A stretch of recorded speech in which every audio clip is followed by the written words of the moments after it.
안녕하세요. 투자 그 어렵고도 설레는 이름이죠. 혹시 이런 생각해 본 적 없으신가요? 아, 내 월급으로는 언제쯤 부자가 될 수 있을까?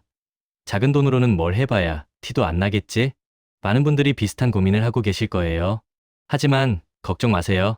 작은 수입이 큰 자산으로 바뀌는 구조, 생각보다 어렵지 않습니다. 오늘 우리는 이 마법 같은 과정을 함께 파헤쳐 볼 거예요. 어떻게 작은 씨앗이 거대한 나무로 자라나는지 그 비밀을 함께 알아보는 시간입니다. 단단한 멘탈과 꾸준함만 있다면 분명 여러분도 성공적인 투자의 길을 걸을 수 있습니다. 그러니 집중해 주세요. 작은 돈으로도 충분히 투자할 수 있습니다. 중요한 건 시작하는 용기와 꾸준함입니다. 마치 작은 씨앗이 싹을 틔우듯 여러분의 소액 투자가 미래의 큰 자산으로 자라날 수 있습니다. 첫째, 소액 투자의 매력을 먼저 알아볼까요? 많은 분들이 투자를 생각하면 목돈이 있어야 한다고 지레 겁을 먹습니다. 하지만 소액 투자는 이 부담을 확 줄여줘요. 심리적으로 훨씬 가볍게 시작할 수 있다는 거죠. 실패해도 좋은 경험이었어 하고 툭툭 털고 일어날 수 있는 정도의 금액으로 시작하는 겁니다. 그러면서 자연스럽게 투자 습관을 기르고 시장의 흐름을 읽는 감각을 익힐 수 있죠. 이게 정말 중요합니다. 투자는 결국 경험 싸움이거든요. 그리고 또 하나의 장점, 분산 투자가 정말 용이해져요. 여러 상품에 조금씩 나눠서 투자할 수 있으니 만약 한쪽에서 문제가 생겨도 다른 쪽에서 만회할 기회가 많아지는 거죠. 계란을 한 바구니에 담지 말라는 투자의 격언이 딱 들어맞는 상황입니다. 요즘은 모바일 앱이나 온라인 플랫폼이 너무 잘 되어 있어서 언제 어디서든 몇 번의 터치만으로 투자를 시작할 수 있습니다. 접근성이 정말 좋아졌어요.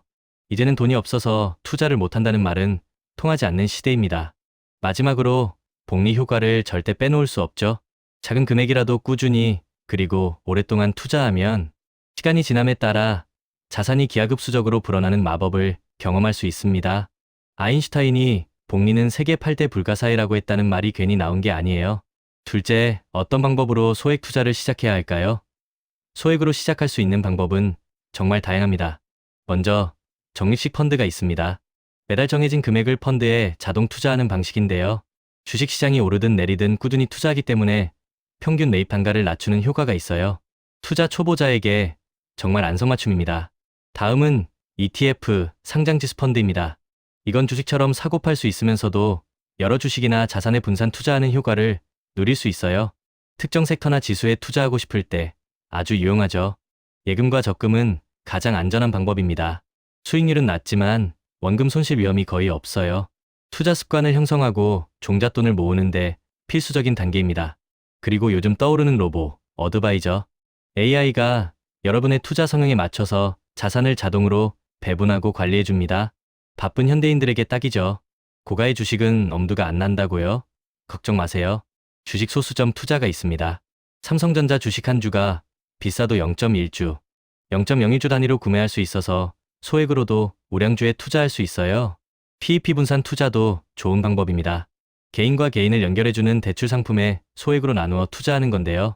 여러 채권에 분산해서 투자하면 위험을 줄일 수 있습니다. 마지막으로 금 투자도 소액으로 가능합니다. 온라인으로 금을 사고 팔 수 있고 심지어 소수점 단위로도 거래할 수 있습니다. 금은 안전 자산의 대명사죠. 셋째, 소액 투자를 어떻게 실천해야 할까요? 막연하게 시작하기보다는 전략을 세우는 게 중요합니다. 가장 먼저 투자 목표를 설정해야 합니다. 단기 목표 여행 자금, 학비와 장기 목표 내 집 마련, 은퇴 자금을 명확히 구분하는 거죠. 목표가 뚜렷하면 동기부여도 더 잘 되고 투자 계획도 구체적으로 세울 수 있습니다. 그리고 월 소득의 일정 비율, 예를 들어 510% 정도를 꾸준히 투자 금액으로 정해보세요. 처음부터 무리할 필요 없습니다. 감당할 수 있는 수준에서 시작하는 게 중요해요. 또 자산 배분은 투자의 핵심입니다. 여러분의 투자 목표와 기간에 맞춰서 주식, 채권, 부동산, 금 등 다양한 자산에 어떻게 배분할지 전략을 세워야 합니다. 너무 한쪽에만 치우치면 위험할 수 있으니 균형을 잘 잡는 게 중요해요. 정기적으로 포트폴리오를 점검하고 필요하다면 리밸런싱하는 것도 잊지 마세요. 시장 상황은 계속 변하니까요. 마지막으로 꾸준히 자기 개발을 해야 합니다. 재테크 관련 책을 읽고 강의를 듣고 경제 뉴스를 보는 등 투자 역량을 강화하는 노력을 게을리하지 마세요. 아는 만큼 보인다는 말이 투자에서도 통합니다. 넷째, 투자 시 반드시 주의해야 할 점은 무엇일까요? 투자의 기본은 원금 보전입니다. 높은 수익률에 혹해서 무작정 뛰어들기보다는 내 소중한 원금을 지키면서 손실을 최소화하는 전략을 세워야 해요. 모든 투자에는 위험이 따릅니다. 높은 수익률은 그만큼 높은 위험을 동반한다는 사실을 늘 기억해야 합니다. 투자하기 전에 충분히 공부하고 위험 요소를 꼼꼼히 파악하는 습관을 들이세요. 레버리지, 즉 빚을 내서 투자하는 것은 정말 신중하게 접근해야 합니다. 레버리지는 큰 이익을 가져다 줄 수도 있지만 손실 또한 엄청나게 확대될 수 있어요. 여러분의 멘탈이 감당할 수 있는 수준인지 냉정하게 판단해야 합니다. 다섯째, 소액으로 자산을 형성하는 5단계 전략을 알려드릴게요. 1단계, 재정 상황 파악하기. 먼저, 여러분의 한 달 수입과 지출을 정확하게 파악하세요. 어디서 불필요한 지출이 새고 있는지 점검하고 줄일 수 있는 부분을 찾아냅니다. 가계부 달성은 필수예요. 2단계 선저축 습관 기르기. 월급을 받으면 바로 일정 비율, 예를 들어 40% 정도를 먼저 저축하고 남은 돈으로 생활하는 습관을 들이세요. 먼저 쓰고 남은 돈을 저축한다는 생각은 절대 금물입니다. 3단계 소액 분산 투자 시작하기. 앞서 말씀드린 주식 소수점 투자, ETF 적립식 투자, PEP 분산 투자 등 다양한 소액 투자처에 분산해서 투자하세요. 한두 군데에만 몰빵하는 것보다는 여러 곳에 나누어 투자하는 것이 훨씬 안전합니다. 4단계 투자 금액 점진적으로 늘리기. 소득이 증가하거나 지출을 절약해서 여유 자금이 생기면 그만큼 투자 금액을 조금씩 늘려나가세요. 이렇게 하면 복리 효과가 극대화되어 자산이 더 빠르게 불어납니다. 5단계 포트폴리오 정기 점검 및 자기 개발. 매월 또는 분기별로 여러분의 투자 포트폴리오를 점검하고 시장 상황에 맞게 조정하세요. 그리고 재테크 관련 지식을 꾸준히 습득하는 것을 잊지 마세요. 계속 배우고 발전해야 합니다. 추가로 부동산 소액 투자에 관심 있는 분들을 위한 팁도 있어요. 3천만 원 정도의 소액으로 빌라 단타 투자를 통해 시세 차익을 노리는 방법도 있습니다. 10년 이내에 준신축 빌라를 경매로 매입해서 단기간에 매도하는 전략인데요. 물론 충분한 공부와 준비가 필요합니다. 사회초년생이라면 젊다는 것이 가장 큰 무기입니다.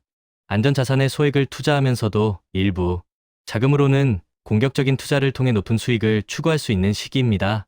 잃어도 다시 일어설 수 있는 시간이 충분하니까요. 자, 어떠세요? 작은 수입이 큰 자산으로 바뀌는 구조, 이제 좀 감이 오시나요? 중요한 건 막연하게 언젠가 부자가 되겠지라고 생각하는 것이 아니라 지금 당장 작은 돈이라도 행동으로 옮기는 것입니다. 마치 작은 씨앗이 싹을 틔워 큰 나무가 되듯이 여러분의 작은 투자가 미래의 거대한 자산으로 자라날 수 있습니다. 투자는 긴 마라톤과 같아요.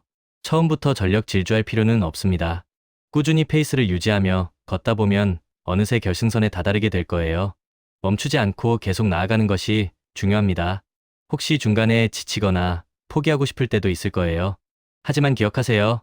모든 성공한 투자자들은 수많은 시행착오와 어려움을 겪었습니다. 중요한 건 그 과정에서 배우고 다시 일어서는 멘탈입니다. 작은 돈으로 시작하는 투자, 지금 바로 시작하세요. 이 마법 같은 여정에 여러분의 작은 수입이 큰 자산으로 바뀌는 놀라운 경험을 하게 될 겁니다. 결국 투자는 우리 삶의 그릇을 키우는 과정과도 같습니다. 처음에는 몇십만 원의 등락에도 일희일비했지만 꾸준히 경험하고 공부하면서 어느새 몇천만 원, 나아가 수억 원의 변동에도 평정심을 유지하게 되는 거죠. 이것이 바로 갑바가 생기는 과정입니다. 두려워 말고 용기를 내세요. 여러분의 밝은 미래를 응원합니다. 감사합니다.